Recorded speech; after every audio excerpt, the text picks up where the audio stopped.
Now comes another very vital part of the making of this flower, that is how to further beautify it.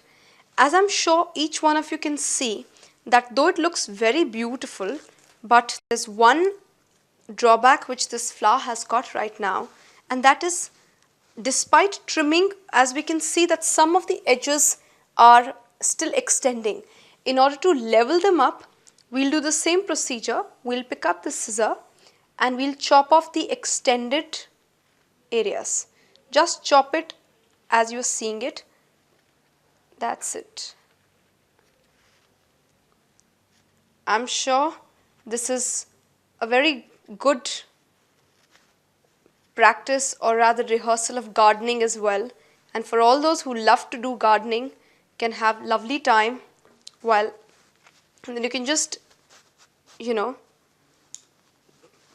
push the flower like this so that the cut pieces can fall off.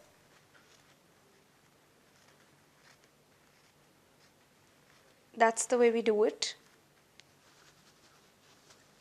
From the sides as well. Wherever extended corners you see, you can just chop them to get that desired shape of the poppy flower. That's it. And that's where we get it.